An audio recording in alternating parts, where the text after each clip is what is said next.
ചേട്ടാ ഈ കോൺഗ്രസ്സുകാര് expiry date കഴിഞ്ഞാലും ഞങ്ങൾക്ക് നേതാക്കളാ. ഞാൻ കറക്റ്റ് പറഞ്ഞത്. എക്സ്പയറി ഡേറ്റ് കഴിഞ്ഞാലും ശരി, നേതാവായേ പറ്റൂ, ഞങ്ങൾ തന്നെയാണ് നേതാവ് എന്ന് പറയുന്നവരാണ് കോൺഗ്രസ്സുകാർ.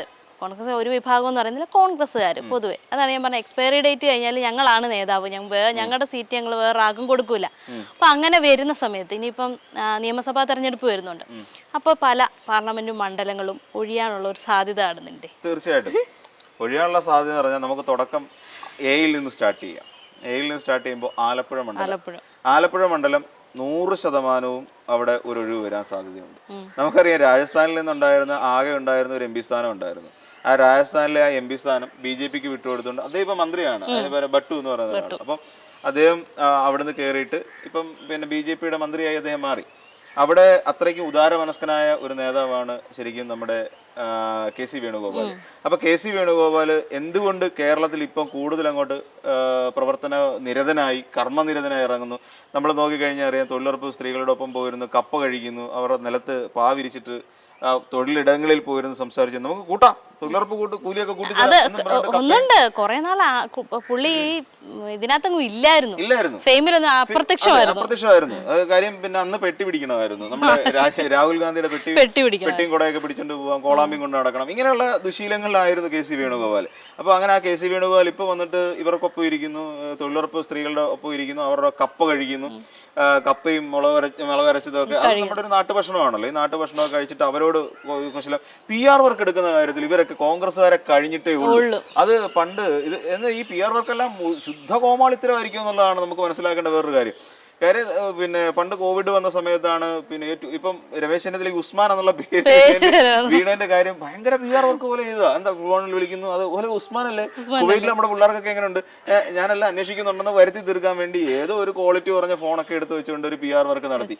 അതോടുകൂടി രമേശ് ചെന്നിത്തലയ്ക്ക് ആ ഉസ്മാൻ എന്നുള്ള പേര് വന്നു. ഇപ്പൊ ഇദ്ദേഹം ഈ കപ്പയും കറിയും കഴിച്ചുകൊണ്ട് ഈ തൊഴിലുറപ്പ് പെണ്ണുങ്ങളുടെ കൂടെ പോയിരിക്കുന്നു. അപ്പൊ ഇങ്ങനെ PR വർക്കുകൾ നടക്കും. നിലമ്പൂർ ഉപതെരഞ്ഞെടുപ്പുമായി ബന്ധപ്പെട്ടുകൊണ്ട് നമ്മുടെ PC വിഷ്ണു അടക്കമുള്ള ആളുകൾ അവിടെ നിന്നുണ്ട് പിന്നെ ലേലം വിളിയായിരുന്നു. ഇത് കൂട്ടിയതാരാ, അത് കൂട്ടിയതാരാ, ഇത്ര കൂട്ടിയതാരാ എന്നും പറഞ്ഞുകൊണ്ട് ഇങ്ങനെ അത് പിന്നെ ആ രീതിയിൽ അവിടെ ശക്തമായ ഒരു PR വർക്ക് അവിടെ നടക്കും. അപ്പൊ PR വർക്കിന്റെ കാര്യത്തിൽ അവരെ പരാജയപ്പെടുത്താനൊന്നും കഴിയുന്ന കാര്യമൊന്നുമല്ല.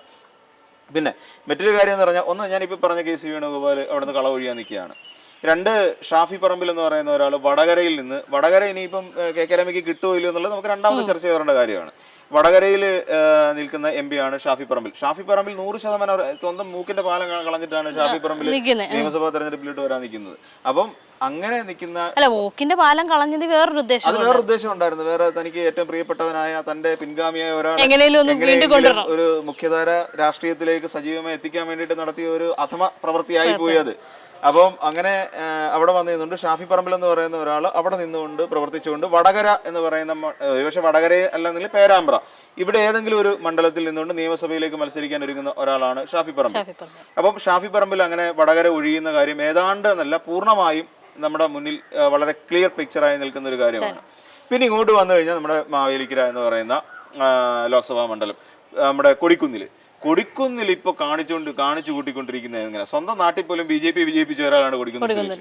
അപ്പൊ അതുകൊണ്ട് പിന്നെ ചെന്നിത്തലയ്ക്കെതിരെ അടിക്കുന്നു. പിന്നെ എന്റെ ഇടയ്ക്ക് കൊടിക്കുന്നിൽ വന്നിട്ട് ഈ സാമുദായിക രാഷ്ട്രീയത്തെ കുറിച്ച് പറയുന്നുണ്ടായിരുന്നു. അയാൾ ദളിതനായി പോയി, അതുകൊണ്ട് തന്നെ ചവിട്ടി ഒതുക്കുന്നു എന്നൊക്കെ പറയുന്ന രീതിയിൽ ഒരു മാധ്യമ ശ്രദ്ധ ആകർഷിക്കാൻ തരത്തിലും ജനങ്ങൾക്കിടയിൽ ഒരു വല്ലാത്ത ഒരു പ്രതീതി സൃഷ്ടിക്കുന്നതിന് വേണ്ടിയിട്ടൊക്കെ ശ്രമിച്ച ഒരു നേതാവ് തന്നെയാണ് ഈ കൊടിക്കുന്നിൽ സുരേഷ്. അപ്പൊ കൊടിക്കുന്നിലിനെ സംബന്ധിച്ചിടത്തോളം കൊടിക്കുന്നിലിനും ഇനി ദേശീയ രാഷ്ട്രീയത്തിലൊന്നും വലിയ താല്പര്യമില്ല.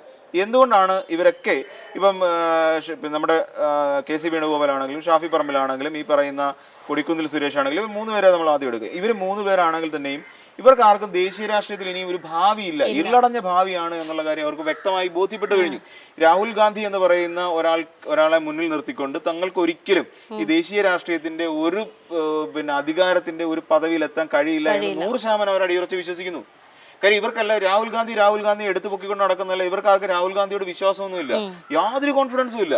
രാഹുൽ ഗാന്ധിയുടെ പിന്നെ ചിറകിലേറിക്കൊണ്ട് രാജ്യത്തിന്റെ ഭരണം കോൺഗ്രസിന് പിടിച്ചെടുക്കാൻ കഴിയുമെന്നുള്ള ഒരു വിശ്വാസവും ഇവർക്ക് ആർക്കും ഇല്ല, ഈ ഒരു നേതാക്കന്മാർക്കും ഇല്ല. പിന്നെ അടുത്ത് ഒഴിയാനുള്ള ഒരു സാധ്യത എന്ന് വെച്ച് കഴിഞ്ഞാൽ, നമ്മൾ കുറച്ചുകൂടി ഇങ്ങോട്ട് വന്നു കഴിഞ്ഞാൽ മാവേലിക്കര, പിന്നെ ഇങ്ങോട്ട് ആറ്റിങ്ങൽ മണ്ഡലം. ആറ്റിങ്ങൽ മണ്ഡലത്തിൽ ഇപ്പൊ നിൽക്കുന്നത് അടൂർ പ്രകാശാണ്. അടൂർ പ്രകാശിന്റെ കാര്യം നമ്മൾ ഉറപ്പിച്ചു കഴിഞ്ഞതാ. അടൂർ പ്രകാശ് പിന്നെ ദേശീയ രാഷ്ട്രീയം വിടുന്നു, അല്ലെങ്കിൽ MP സ്ഥാനം ഒഴിവാകുന്നു. MP സ്ഥാനം ഒഴിവായിക്കൊണ്ട് അടൂർ പ്രകാശ് സംസ്ഥാനത്ത് മത്സരിക്കാൻ പോകുന്നു. മിക്കവാറും അടൂർ എവിടെയെങ്കിലും ആയിരിക്കും അദ്ദേഹം മത്സരിക്കാൻ പോകുന്നത്. അപ്പോൾ അങ്ങനെ മത്സരിച്ചുകൊണ്ട് അവിടെയും ഈ പറഞ്ഞ പോലെ ഒരു തിരിഞ്ഞുകളി, ആ KC വേണുഗോപാൽ ആലപ്പുഴ തന്നെ മത്സരിക്കും. അപ്പം ഇങ്ങോട്ട് വന്നു കഴിഞ്ഞാൽ ഇവിടെയും അങ്ങനെ ഒരു മത്സരം നടക്കാനുള്ള സാധ്യതയുണ്ട്. അപ്പം നമ്മളിപ്പോൾ കണക്കെടുത്തതിൽ വെച്ചിട്ട് അടൂർ പ്രകാശ്, കൊടിക്കുന്നിൽ സുരേഷ്, KC വേണുഗോപാൽ, ഷാഫി പറമ്പിൽ ഇനിയും വരുന്നുണ്ടെന്നേ. ഇനിയും വരുന്നുണ്ട്. കോൺഗ്രസിന്റെ പല നേതാക്കന്മാരും ഇനിയും വരുന്നുണ്ട്. കണ്ണൂരുകാരൻ എന്താ മോശമാണോ? കണ്ണൂരുകാരന് ആയ പിന്നെ K സുധാകരന് കൊടുത്തിരിക്കുന്നത് എന്താണെന്ന് അറിയാവോ? KPCC അധ്യക്ഷ സ്ഥാനം ഒഴിയുന്ന സമയത്ത് അയാളോട് പറഞ്ഞിരിക്കുന്നത്, അതായത് K സുധാകരനോട് പറഞ്ഞിരിക്കുന്നത്, നിങ്ങൾക്ക് മന്ത്രിസ്ഥാനം ഞാൻ തരുന്നുണ്ടെന്നാണ് KC വേണുഗോപാൽ പറഞ്ഞിരിക്കുന്നത്. ഇത്രയും കാലം KCയെ ചീത്ത വിളിച്ചുകൊണ്ടും ഇവിടുത്തെ KC വേണുഗോപാലാണ് തന്നെ പിടിച്ച് പുറത്താക്കിയത്. KC വേണുഗോപാലും ദീപാദാസ് മുൻഷി അടങ്ങുന്ന ഒരു സംഘം ഈ പറയുന്ന പാവം പിടിച്ച ഇദ്ദേഹത്തിന് പ്രായമായി കഴിയുമ്പോൾ പലർക്കും വായി തോന്നുന്ന വിവരക്കേട് വിളിച്ചു പറയും. അത് സ്വാഭാവികമാണ്. വിദ്യ നേരത്തെ സൂചിപ്പിച്ച പോലെ എക്സ്പയറി ഡേറ്റ് കഴിഞ്ഞിരിക്കുന്നവർക്ക് ചെറിയ ചെറിയ മനോവൈകല്യങ്ങളൊക്കെ ഉണ്ടാകുന്ന സ്വാഭാവികമായ കാര്യമാണ്. അതിൽ നിന്നിട്ടാണ് ഇപ്പൊ ഈ പറയുന്ന ഇദ്ദേഹത്തിന് പല വിവരക്കേടും ഇടയ്ക്കൊക്കെ വിളിച്ചു പറഞ്ഞ് മോൻസൺ മാവുങ്കലുമായിട്ടുള്ള വിഷയം, അങ്ങനെ തുടങ്ങി ഒരുപാട് പ്രശ്നങ്ങളുള്ള സാഹചര്യത്തിൽ പോലും അദ്ദേഹത്തെ പതുക്കെ പിടിച്ച് പുറത്താക്കി കഴിഞ്ഞപ്പോൾ ഇനിയും വേണ്ടതെന്ന് പറഞ്ഞാൽ തനിക്കൊരു മന്ത്രിസ്ഥാനം. ഈ മന്ത്രിസ്ഥാനം ഉറപ്പ് കൊടുത്തിരിക്കുന്ന KC വേണുഗോപാലാണ്. അതുകൊണ്ടാണ് രാഹുൽ മാങ്കൂട്ടത്തിനെതിരെ കേസൊക്കെ വരുന്നതിന് ആ സമയത്തൊക്കെ തന്നെ പറഞ്ഞത്, അയ്യോ അവൻ നിരപരാധിയാണ്, ഞാൻ അവനോട് സംസാരിച്ചിരുന്നു, അവൻ ഈ തെറ്റൊന്നും ചെയ്തിട്ടില്ല എന്ന് പറഞ്ഞുകൊണ്ട് ഈ രാഹുൽ മാങ്കൂട്ടത്തിലെ പ്രൊട്ടക്ട് ചെയ്ത് അവനെ നല്ലവനാക്കി ചിത്രീകരിച്ചുകൊണ്ട് KCക്കൊപ്പം ചേർന്ന് നിന്ന് മുന്നോട്ട് പോകാൻ തന്നെയാണ് നമ്മുടെ K സുധാകരൻ ശ്രമിച്ചത്. അതിന്റെ അർത്ഥം എന്ന് പറഞ്ഞാൽ K സുധാകരനും താല്പര്യം സംസ്ഥാന രാഷ്ട്രീയത്തിൽ തന്നെയാണ്. സംസ്ഥാന രാഷ്ട്രീയത്തിൽ നിന്നുകൊണ്ട് തനിക്കൊരു മന്ത്രിസ്ഥാനം നേടിയെടുക്കുക എന്നുള്ളത് തന്നെയാണ്. അപ്പൊ തന്നെ 5 പേര് 5 മണ്ഡലങ്ങൾ നൈസായി ഈ നിയമസഭാ തെരഞ്ഞെടുപ്പ് ആകുമ്പോഴേക്ക് തീരും. 5 പേര് സംസ്ഥാന രാഷ്ട്രീയത്തിലേക്ക് വന്നു കഴിഞ്ഞു. പിന്നെ ഇനിയിപ്പം വേറെ ആരൊക്കെ വരുന്നുണ്ട് എന്നുള്ളത് മാത്രം നോക്കിയാൽ മതി. ഇപ്പം പിന്നെ പുറത്തുനിന്ന് ഇനിയിപ്പോ രാഹുൽ ഗാന്ധിയെ ചിലപ്പോൾ ഇവിടെ കൊണ്ടുവന്ന് മത്സരിക്കും. കാര്യം രാഹുൽ ഗാന്ധി ഇനി വയനാട് പിന്നെ കൽപ്പറ്റയിലോ പിന്നെ അതല്ലാന്നുണ്ടെങ്കിൽ പിന്നെ ബത്തേരിയിലോ പിന്നെ മറ്റേത് ഓർക്കകൾ നിൽക്കുന്ന അത് കിട്ടാൻ സാധ്യതയില്ല. അത് LDFന്റെ സീറ്റാണ്. അപ്പം ഈ 2 ബത്തേരിയിലോ അല്ലാന്നുണ്ടെങ്കിൽ നമ്മുടെ കൽപ്പറ്റയിലോ കൊണ്ടുവന്ന് മത്സരിപ്പിക്കും. പിന്നെ T സിദ്ദിഖിനെ എതിർക്കോ ഇല്ല എന്നുള്ളത് രാഹുൽ ഗാന്ധി കണ്ട് ചിലപ്പോൾ T സിദ്ദിഖ് കൈയടിച്ച് പ്രോത്സാഹിപ്പിക്കും. അപ്പം ചിലപ്പോൾ രാഹുൽ ഗാന്ധി വന്ന് മത്സരിക്കും. ചിലപ്പോൾ പ്രിയങ്ക ഗാന്ധി തന്നെ അവിടുത്തെ വയനാട്ടിലെ MP സ്ഥാനം, കാര്യം പ്രയോജനമൊന്നുമില്ല, കലണ്ടർ അടിച്ചു കൊടുക്കാൻ വേണ്ടി മാത്രമാണ് ഇപ്പോൾ അവിടെ MP. പ്രിയങ്ക ഗാന്ധിയുടെ ഫോട്ടോ വെച്ച കലണ്ടർ വീട് ഓഫർ ചെയ്താ കഴിഞ്ഞ 28-ാം തീയതി, ഈ ഡിസംബർ മാസം 28-ാം തീയതി വീടിന്റെ തറക്കല്ലിടിയിൽ നടത്തുമെന്ന് പറഞ്ഞാൽ പുനരധിവാസ പദ്ധതിയുമായി ബന്ധപ്പെട്ടുകൊണ്ട്. ഇപ്പൊ T സിദ്ദിഖ് പറഞ്ഞ ഞങ്ങൾ അങ്ങനല്ല പറഞ്ഞ് അന്ന് ആരംഭിച്ചേക്കാം എന്നാണ് ഞങ്ങൾ പറഞ്ഞത് എന്ന് പറഞ്ഞ് T സിദ്ദിഖ് അതിനകത്ത് ചെറിയ ഉരുണ്ടുകളിയൊക്കെ നടത്തുന്നുണ്ട്. പക്ഷെ എന്തായിരുന്നാലും അവിടെ വീട് നഷ്ടപ്പെട്ടവർക്കെല്ലാം വീടില്ലെങ്കിലും ശരി എല്ലാവർക്കും കലണ്ടർ കൊടുക്കുന്നുണ്ട്. അവര് മരത്തിലാണ് അടിച്ചെങ്കിലും കലണ്ടർ തൂക്കിയിട്ട് അവരെല്ലാ ദിവസവും രാവിലെ പ്രിയങ്ക ഗാന്ധിയെ കണി കണ്ട് ഉണരണം എന്നുള്ള ഒരു ആഗ്രഹത്തോടു കൂടി തന്നെ കോൺഗ്രസ് പാർട്ടി അത്രയും വലിയൊരു നന്മ അവിടെ ചെയ്തു എന്നുള്ളത് നമുക്ക് ഈ അവസരത്തിൽ നമുക്ക് അനുസ്മരിക്കാതിരിക്കാൻ കഴിയില്ല. അപ്പോൾ വയനാട് മിക്കവാറും പ്രിയങ്ക ഗാന്ധിയെ കൊണ്ടുവന്നിട്ട് കൽപ്പറ്റയിൽ മത്സരിപ്പിക്കും, രാഹുൽ ഗാന്ധിയെ കൊണ്ടുവന്ന് എവിടെയെങ്കിലും ഒന്ന് മത്സരിപ്പിക്കും. കാര്യം എന്താണെന്ന് ചോദിച്ചാൽ ഇവർ വന്നു കഴിഞ്ഞ് ഒരു ബൂം ഉണ്ടാക്കാൻ കഴിയും എന്നുള്ളൊരു ധാരണ ഉണ്ടായി. ശബരിമല വിഷയമൊക്കെ ഉയർത്തി അവർ പറഞ്ഞിരുന്നാലും ശരി, ഈ കോൺഗ്രസ്സുകാരെ സംബന്ധിച്ചിടത്തോളം അറിയാവുന്ന ഒരു കാര്യം എന്ന് വെച്ചാൽ ഇവർക്ക് രാഹുൽ ഗാന്ധിയോ പ്രിയങ്ക ഗാന്ധിയോ നമ്മുടെ കേരളത്തിലേക്ക് വന്നു കഴിഞ്ഞാൽ ഇതിന്റെ പച്ചപ്പിൽ അവർക്ക് വോട്ട് നേട്ടം ഉണ്ടാക്കാൻ കഴിയുമെന്ന് അവർ വിശ്വസിക്കുന്നുണ്ട്. അതുകൊണ്ട് നമുക്ക് അങ്ങനെയും ചിന്തിക്കാം. രാഹുൽ ഗാന്ധിയെ അവിടെ നിന്ന് പിന്നെ ഇവിടോട്ട് വലിച്ചാൽ മതിയല്ലോ, അപ്പൊ അവർ ആ സീറ്റ് BJP കൊണ്ടുപോയി. കാര്യം ദേശീയ രാഷ്ട്രീയത്തിൽ പ്രസക്തിയില്ല, ദേശീയ രാഷ്ട്രീയത്തിൽ ഒരു പ്രസക്തിയില്ല. പിന്നെ മുഖ്യമന്ത്രി സ്ഥാനം കൊടുക്കേണ്ടി വരുമോ രാഹുൽ ഗാന്ധിക്ക് എന്നുള്ളൊരു തോന്നലുണ്ടെങ്കിൽ മാത്രമേ KC വേണുഗോപാൽ സമ്മതിക്കാതിരിക്കത്തുള്ളൂ. KC വേണമെങ്കിൽ ചെന്നിട്ട് പറയും, സാറേ പിന്നെ പറ്റത്തില്ല, അവിടെ കേരളം നിങ്ങൾക്ക് ടൈറ്റ് ആയിരിക്കും എന്ന് പറഞ്ഞ് വേണമെങ്കിൽ രാഹുൽ ഗാന്ധിയെ പിന്തിരിപ്പിക്കാനുള്ള സാധ്യതയുണ്ട്. കാര്യം തനിക്ക് മുഖ്യമന്ത്രിയാകണം എന്നുള്ളതാണ് KCയുടെ ആഗ്രഹം. പിന്നെ രാഹുൽ ഗാന്ധി ഇത്രയും കാലം കൊണ്ടു നടന്നതിന്റെ ഒരു വിശ്വാസ്യത പ്രമാണിച്ച് രാഹുൽ ഗാന്ധി പറയും KC തന്നെ മുഖ്യമന്ത്രി ആയിരിക്കും എന്ന് പറഞ്ഞാൽ അത് ഓക്കെ ആയി.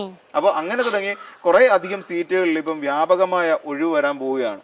പിന്നെ പലയിടങ്ങളിൽ നമ്മൾ പരിശോധിച്ചു കഴിഞ്ഞാൽ ഇപ്പൊ ഈ പറഞ്ഞ നമ്മൾ വളരെ 5 പേരെ മാത്രമേ പറഞ്ഞിട്ടുള്ളൂ. ഇനി പലർക്കും മോഹങ്ങളുണ്ട്, പലർക്കും ഈ പറയുന്ന പോലെ സംസ്ഥാന രാഷ്ട്രീയത്തിൽ വരാനും മന്ത്രിയാകാനും ഒക്കെ ഒരു കാര്യം. ഇതൊരു വലിയ ഒരു ടേൺ ഉണ്ടാകാൻ പോവാണ്, വലിയൊരു മാറ്റം ഉണ്ടാകാൻ പോവാ. കാര്യം ഈ തദ്ദേശ തെരഞ്ഞെടുപ്പ് കഴിഞ്ഞപ്പോൾ എന്തോ വോട്ടിന്റെ വലിയൊരു ശക്തമായ മുന്നേറ്റം ഉണ്ടായി എന്നൊക്കെയാണ് കരുതുന്നത്. പക്ഷെ നമ്മൾ ആലോചിച്ചു, ഏറ്റവും കൂടുതൽ വോട്ടിംഗ് നടക്കുന്ന, ഏറ്റവും വോട്ടുകളുടെ എണ്ണത്തിൽ വർധനവുണ്ടാക്കേണ്ട ഒരു സമയത്ത് പോലും പിന്നെ തരംഗം എന്ന് പറയുന്ന രീതിയിലുള്ള വിജയമൊന്നും ഉണ്ടായിട്ടൊന്നുമില്ല. ആ പാടെ വളരെ തുച്ഛമായ വോട്ട്, ഏകദേശം ഒരു 7-8 ലക്ഷം വോട്ടുകളുടെ വ്യത്യാസം മാത്രമേ ഉണ്ടായിട്ടുള്ളൂ. അതിലേറിയ പങ്കം വന്നിരിക്കുന്ന മലപ്പുറം കേന്ദ്രീകരിച്ചുകൊണ്ടാണ് UDFന് വോട്ട് നേട്ടം ഉണ്ടായത്. മലപ്പുറത്ത് UDFന് എന്തുകൊണ്ട് വോട്ട് നേട്ടം ഉണ്ടായി എന്ന് ചോദിച്ചു കഴിഞ്ഞാൽ അവിടെ പിന്നെ മുസ്ലിം ലീഗിന്റെ ഒരു പിന്നെ വ്യാപകമായ വോട്ട് അവിടെ നടന്നിട്ടുണ്ട്. രണ്ടും ഇങ്ങോട്ട് നോക്കിയാൽ എറണാകുളം, മധ്യകേരളവുമായി ബന്ധപ്പെട്ടുകൊണ്ട് അവിടെ വോട്ട് നടന്നിട്ടുണ്ട്. അപ്പൊ ഇത് രണ്ടും UDF-ന്റെ പ്രധാനപ്പെട്ട കേന്ദ്രങ്ങളാണ്. അപ്പൊ ഈ രണ്ട് കേന്ദ്രങ്ങളിലും വോട്ട് വർധന ഉണ്ടായിട്ടുണ്ട്. എന്നാൽ തെക്കൻ കേരളത്തിലേക്ക് വന്നു കഴിഞ്ഞാൽ തെക്കൻ കേരളത്തിൽ ഒരു ശക്തമായ മുന്നേറ്റമെന്നോ ഒരു തരംഗമെന്നോ പറയാൻ കഴിയുന്ന തരത്തിലുള്ള ഒരു നേട്ടമൊന്നും ഉണ്ടാക്കിയെടുക്കാൻ സത്യത്തിൽ ഈ പറയുന്ന UDF-ന് കഴിഞ്ഞിട്ടില്ല എന്നുള്ള വാസ്തവം തന്നെയാണ്. അപ്പോൾ അതുകൊണ്ട് തന്നെ ഇനിയിപ്പോ പിന്നെ അവിടെയൊക്കെ പോയിട്ടുള്ള പല MP-മാരും ഇപ്പോഴത്തേക്ക് ഇങ്ങോട്ട് മാറിയും. ഇപ്പൊ മുസ്ലിം ലീഗ് വളരെ സേഫായിട്ടാണ് നിർത്തിയേക്കുന്നത്. മുസ്ലിം ലീഗിന്റെ ഒരു കാര്യം എന്താ, അവരുടെ ആരും പോവില്ല. കാര്യം അവർ നിർത്തി പിന്നെ അവരുടെ ഇതിൽ പോയിരിക്കുന്ന ലീഗിന്റെ MP-മാരെല്ലാം എന്ന് പറഞ്ഞാൽ അവർ MP-മാരായിട്ട് തന്നെ ഇരിക്കുമെന്ന് ലീഗിനറിയാം. അവരെ സംസ്ഥാന രാഷ്ട്രീയത്തിലേക്ക് അവർ കൊണ്ടുവരുന്നില്ല. കാര്യം സംസ്ഥാന രാഷ്ട്രീയത്തിലേക്ക് ഇപ്പൊ KM മുനീർ മത്സരിക്കും. KM മുനീർ തീരെ വയ്യായിരിക്കുന്ന മനുഷ്യനാണ് അദ്ദേഹം. പക്ഷെ പിന്നെ സംസ്ഥാന രാഷ്ട്രീയത്തിലേക്ക് ഇറങ്ങാൻ അദ്ദേഹം മത്സരിക്കാൻ തയ്യാറാണ്. PK കുഞ്ഞാലിക്കുട്ടിയൊക്കെ വിജയിച്ച് കുഞ്ഞാലിക്കുട്ടിക്ക് ഒരു മന്ത്രിസ്ഥാനം ഇല്ലെങ്കിൽ അടുത്ത 5 വർഷത്തേക്ക് കുഞ്ഞാലിക്കുട്ടിക്ക് ചിന്തിക്കാൻ പോലും പറ്റത്തില്ലെന്നേ. അത് കഴിഞ്ഞ് 5 വർഷം കൂടെ കഴിഞ്ഞാലും കുഞ്ഞാലിക്കുട്ടി ഇനി ഒരു മന്ത്രി ആകുമ്പോൾ അദ്ദേഹത്തിന്റെ പ്രായം എവിടെ എത്തും? അപ്പൊ അതുകൊണ്ട് കുഞ്ഞാലിക്കുട്ടിയെ സമയം എടുത്തോളം സംസ്ഥാന രാഷ്ട്രീയം തന്നെയാണ് കുഞ്ഞാലിക്കുട്ടിക്ക് നല്ലത്. അദ്ദേഹത്തിന് മന്ത്രി ആവണം. ഉപമുഖ്യമന്ത്രിയെങ്കിലും ആകേണ്ട ഒരു ആഗ്രഹം കുഞ്ഞാലിക്കുട്ടിയെ സംബന്ധിച്ചിടത്തോളം കുഞ്ഞാലിക്കുട്ടിക്കുണ്ട്. അതുകൊണ്ട് ആ ആഗ്രഹത്തിന്റെ തുടർച്ച എന്നുള്ള നിലയിലാണ് പലരും ഈ ലീഗിനകത്ത് തന്നെ ഒരു അഡ്ജസ്റ്റ്മെന്റിൽ കൂടെ അങ്ങോട്ട് പോകേണ്ടവർ ആരൊക്കെയാണ്, ഇങ്ങോട്ട് വരേണ്ടവർ ആരൊക്കെയാണ് എന്ന് പറയുന്ന വളരെ സംഘടനാപരമായ ഒരു തീരുമാനം എടുത്തു വെച്ചിട്ടുണ്ട്. കോൺഗ്രസിനെ സംബന്ധിച്ചിടത്തോളം അതില്ല. അവർ നിൽക്കുന്ന ഇപ്പൊ ഈ പറയുന്ന പോലെ ഷാഫി പറമ്പിൽ ഞാൻ വന്ന് മത്സരിക്കുമെന്ന് പറഞ്ഞാൽ തടയാൻ ഇവിടെ ഈശനോ ബ്രഹ്മനോ വിചാരിച്ച് നടക്കത്തില്ല, ഒരുത്തം വിചാരിച്ച് നടക്കത്തില്ലല്ലോ. ഈ പിന്നെ കാര്യം എന്താ, KC ആണ് പറയുന്നത് ഷാഫി നീ പേരാമ്പ്രയെ മത്സരിക്കണം, അല്ലെ നീ ബാലുശ്ശേരിയെ മത്സരിക്കണം എന്ന് പറഞ്ഞാൽ അവിടെ മത്സരിപ്പിക്കും. കാര്യം അത് തന്റെ ഇടത്തോടുള്ള തീരുമാനമാണ്. പിന്നെ അതുകൊണ്ട് തന്നെ ഇപ്പൊ കൊടിക്കുന്നിൽ പറഞ്ഞ കൊടിക്കുന്നിൽ വേറെ വിഷയങ്ങളൊക്കെ ഇടുവന്നേ. കൊടിക്കുന്നിന്റെ കയ്യിൽ ഇവരെയൊക്കെ പൂട്ടാനുള്ള വിഷയിരിപ്പുണ്ട്. അതെടുത്തിട്ട് കത്തിക്കാൻ നോക്കും. ഇവിടുത്തെ സാമുദായിക രാഷ്ട്രീയം എടുത്തിട്ട് കത്തിക്കും. സാമുദായിക രാഷ്ട്രീയം എടുത്തിട്ട് കത്തിച്ചു കഴിഞ്ഞാൽ അതില് ഇവർ വീണു പോകും. കോൺഗ്രസ് വീണേ പറ്റൂ. കാര്യം അഴവഴമ്പ സമീപനം കൊണ്ട് നടക്കുന്ന ഒരു പാർട്ടിയാണ്. അടൂർ പ്രകാശ് UDF കൺവീനർ ആയിരിക്കുന്നത് വെറുതെ കാണാനൊന്നുമല്ല. അതൊക്കെ മത്സരിക്കാൻ വേണ്ടി തന്നെ UDF കൺവീനറായ MP എന്നുള്ള നിലയിൽ നിന്നുകൊണ്ട് എന്ത് തേങ്ങയാണ് ഇവര് പിന്നെ ഇത്രയും കണ്ട കാലത്തിനകത്ത് ചെയ്തു കൊടുത്തത്? ഒന്നും ചെയ്തിട്ടില്ലല്ലോ. എന്ത് ചെയ്തു കൊടുത്തെന്നാ പറയുന്നത്? പിന്നെ 2 തവണ രാഹുൽ ഗാന്ധി ഉണ്ടായിരുന്നു, പ്രിയങ്ക ഗാന്ധി ഉണ്ട്. വയനാട്ടുകാർക്ക് എന്ത് കലണ്ടർ അടിച്ചു കൊടുത്തതല്ല എന്ത് ചെയ്തു? ഈ പറയുന്ന ഏതെങ്കിലും നേതാക്കന്മാർ MP ആയിരിക്കുന്നവർ അവരുടെ മണ്ഡലത്തിന് വേണ്ടിയിട്ട് ഈ കഴിഞ്ഞ ഒരു വർഷത്തിനകത്ത് എന്തെങ്കിലും ചെയ്തിട്ടുണ്ടോ? ഇവർ മണ്ണൊരുക്കുമായിരുന്നു, നിലവൊരുക്കുമായിരുന്നു. ഞങ്ങൾക്ക് ഇവിടെ വന്ന് മത്സരിക്കണം, സംസ്ഥാന രാഷ്ട്രീയത്തിൽ വന്ന് മത്സരിക്കണം, ഞങ്ങൾക്ക് മന്ത്രിയാവണം, ഇതിനുവേണ്ടി ഞങ്ങൾക്ക് എന്ത് ചെയ്യാൻ പറ്റും? ഇത് മാത്രമായിരുന്നു അവരുടെ ചിന്ത. അല്ലാതെ വേറെ ഇവർക്ക് പിന്നെ യാതൊരു ചിന്തയും ഇല്ല. അതിനു വേണ്ടിയിട്ടുള്ള വളമൊരുക്കലും പിന്നെന്താ നിലവൊരുക്കലും വളവിടിയിലും ഒക്കെയാണ് ഇവർ നടത്തിക്കൊണ്ടിരുന്നത്. അപ്പൊ ചുരുക്കി പറഞ്ഞ 5 മണ്ഡലങ്ങളിൽ ഉറപ്പായും ഒരു ഉപതെരഞ്ഞെടുപ്പ്, ലോക്സഭാ ഉപതെരഞ്ഞെടുപ്പ് വരാനുള്ള സാധ്യതയുണ്ട്. പിന്നെ ജനം മനസ്സിലാക്കേണ്ട ചില കാര്യങ്ങളുണ്ട്. ഇത് നമ്മൾ വോട്ട് ചെയ്ത് ഈ പറയുന്ന ഒരു ദിവസം നമ്മുടെ സമയം മെനക്കെടുത്തി നമ്മളൊരു ബൂത്തിൽ പോയതുകൊണ്ട് ലോക്സഭാ തെരഞ്ഞെടുപ്പ് എന്നുള്ള പേരിൽ നമ്മൾ വോട്ട് ചെയ്ത് വിജയിപ്പിച്ചു. ഈ വിജയിപ്പിച്ചവരും നമ്മളോട് ഒട്ടും ഉത്തരവാദിത്തം കാണിക്കാതെ അവിടെ പോയി മാറി ചിന്തിച്ചുകൊണ്ട് പിന്നെ ഞങ്ങൾക്ക് അധികാരം എന്ന് പറയുന്ന ഒരു സാധനത്തിന് വേണ്ടിയിട്ട് ഞങ്ങൾ പറഞ്ഞു വരുന്നു, ഞങ്ങൾക്ക് മന്ത്രിയാവണം, ഇതിനു വേണ്ടി അവർ മറിഞ്ഞു വരുന്നു. ഇത് തിരിച്ചറിയാൻ ജനങ്ങൾക്ക് കഴിയുക എന്നതാണ് ഏറ്റവും പ്രധാനപ്പെട്ട കാര്യം. നേരത്തെ അവർ പ്രൂവ് ചെയ്തിട്ടുണ്ട്. ജനങ്ങളല്ല അവർക്ക് വരുന്നത്, അവർക്ക് അധികാരമാണ് വരുന്നത്. നമ്മൾ പലപ്പോഴും ഇത് പറഞ്ഞിട്ടുണ്ട്. ജനങ്ങളല്ല വോട്ട് ചെയ്ത്, ജനങ്ങളോടല്ല അവർക്ക് കമ്മിറ്റ്മെന്റ്, അവർക്ക് അധികാരം. അതായത് എനിക്ക് വേണം, അധികാരം വേണം. അതിനുവേണ്ടി എന്നേ കുപ്പായം തയ്പ്പിച്ചു വെച്ചിട്ടുണ്ട്. അതിനുവേണ്ടി കുപ്പായം തയ്പ്പിച്ചുകൊണ്ടിരിക്കുകയാണല്ലോ. ലോക്സഭാ തെരഞ്ഞെടുപ്പ്, ഈ തദ്ദേശ തെരഞ്ഞെടുപ്പ് കഴിഞ്ഞപ്പം പല നേതാക്കന്മാർക്കും അങ്ങനെ താല്പര്യമുണ്ട്. പല നേതാക്കന്മാർക്കും കാര്യം വേറൊന്നുമല്ല, അവർക്ക് ഇവിടെ തദ്ദേശ തെരഞ്ഞെടുപ്പ് കഴിഞ്ഞപ്പോഴൊക്കെ പലർക്കും ഈ ഇങ്ങനെ ആഗ്രഹം ഉണ്ടാകുന്ന കാരണം ഇവിടെ വലിയ എന്തോ മലമറിഞ്ഞിരിക്കുന്നു, UDF-ന്റെ തരംഗം വരാൻ പോകുന്നു, UDF ഉടനെ അധികാരത്തിൽ കയറുന്നു തുടങ്ങിയ തെറ്റായ കുറെ ധാരണകൾ ഇവരുടെ ഉള്ളിൽ വന്നു കഴിഞ്ഞു. അതുകൊണ്ട് തന്നെയാണ് ഇവർക്ക് ഇങ്ങനെ ഒരു രാഷ്ട്രീയത്തിലേക്ക് വരേണ്ട ഒരു, അല്ലെങ്കിൽ സംസ്ഥാന രാഷ്ട്രീയത്തിൽ സജീവമാകുന്നു, ലോക്സഭാ MP സ്ഥാനം രാജിവെക്കുന്നു തുടങ്ങിയ നടപടിക്രമങ്ങളിലേക്ക് പോകുന്നു. അത് കോൺഗ്രസിലായതുകൊണ്ട് നടക്കും. വേറെ പാർട്ടിയിലൊന്നും നടക്കുമെന്ന് എനിക്ക് തോന്നുന്നില്ല. കോൺഗ്രസ് ആയതുകൊണ്ട് ഇക്കാര്യങ്ങളെല്ലാം നടക്കും. കാര്യം എന്താ, ഈ കോൺഗ്രസിനകത്തെ അധികാര ശ്രേണി അല്ലെങ്കിൽ കോൺഗ്രസിന്റെ തലതൊട്ടപ്പന്മാരാണ് ശരിക്കും ഇത്തരത്തിലുള്ള തീരുമാനങ്ങൾ എടുക്കുന്നത്. അതുകൊണ്ട് സ്വാഭാവികമായും ഇങ്ങനെ ചില മാറ്റങ്ങൾ ഉണ്ടാകാനുള്ള സാധ്യതയുണ്ട്. പക്ഷേ ഇത് ജനം തിരിച്ചറിയുക തന്നെ വേണം. അധികാരത്തിന് വേണ്ടി ഇങ്ങനെ ഈ നമ്മളെ കോമാളികളാക്കുന്ന, വോട്ട് ചെയ്തവരെ കോമാളികളാക്കുന്ന ഇത്തരം സമീപനങ്ങൾക്കെതിരായി ജനം പ്രതികരിക്കുക തന്നെ വേണം. അത് വോട്ടിലൂടെ തന്നെ ആയിരിക്കുകയും വേണം.